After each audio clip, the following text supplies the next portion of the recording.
And here's where you might need to sit down.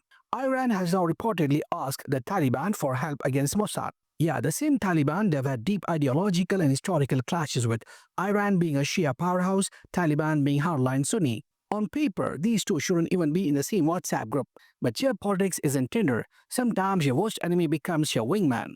Why the Taliban? Because apparently they have or claim to have a leaked British intelligence list with names of Western agents including MI6 operatives.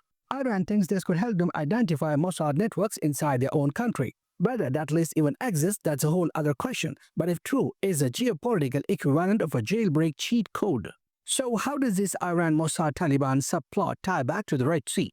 Simple. If Iran strengthens its intelligence game, it strengthens every proxy it supports, including the Houthis. That means more targeted attacks, more effective strikes, and a long Red Sea crisis.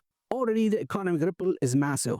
Freight rates are climbing, insurance premiums are spiking, and supply chains, especially for oil and gas, are feeling the heat. Countries like India, which depend heavily on this route for petroleum imports, could face higher costs and inflation. This isn't just their problem over there. The Red Sea is like the world's economic artery. Block it and everyone feels the chest pain. If ships keep rerouting, global shipping times increase, prices for everyday goods rise, and oil markets get jittery. And remember, markets don't just respond to events, they respond to fear. And right now, fear is the hardest commodity. So we are left with some uncomfortable questions. Will the international community actually step in to secure the Red Sea? Can Israel respond to Houthi threats without widening the war? And is Iran playing a short-term game of disruption or a long-term game of reshaping the Middle East?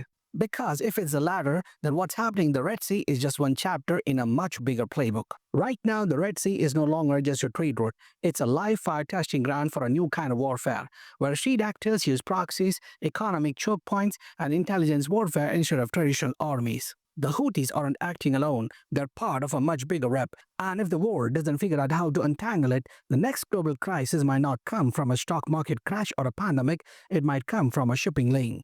And remember, when 64 shipping companies get threatened in one of the busiest waterways on Earth, it's not just a headline, it's a warning.